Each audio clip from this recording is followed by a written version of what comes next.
म्हणटा आपण तुमकां परमिशन दिवपाक गरज ना बट एज अ लोकेलिटी बाबा आमी we are the citizen of Goa we want to see बाबा वॉट परमिशन्स यू हॅव आमचे मागणे काय ना बाबा तुजी property you do what you want to do but या कायद्या प्रमाणे कितें तें कर because there is a local people like staying on this lane like जाणटे आसा तो म्हणटा रस्त्याचेर म्हणटा तो आपूण वॉल मारतलो अरे फाल्यां एम्ब्युलन्स येता फायर ब्रिगेड येता तांकां टर्न करपाक खंय आहा all the government offices, how they have given them permission to construct a wall or to clean the property where he doesn't have anything, on what basis, on what grounds, without doing inspection. What is this going on in Goa? And he is not a resident of India, he is an NRI, and everybody keeps supporting like this way. आमचे दिसता गोंय सारकेंच काबार जातलें.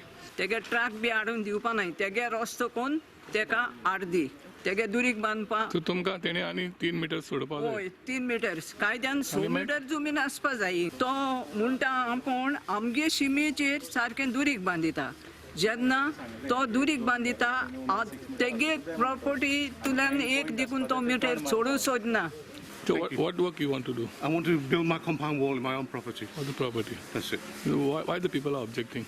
Because they feel that they own part of my property and that I should, in the end, give up my property. That's what they're aiming I think they're asking for some road or something. Well, they've already got a road here, basically, taken from my from my land initially. So I've already settled with it. My father settled with it, and I'm sticking. So I think you got forest department of permission also. I've got.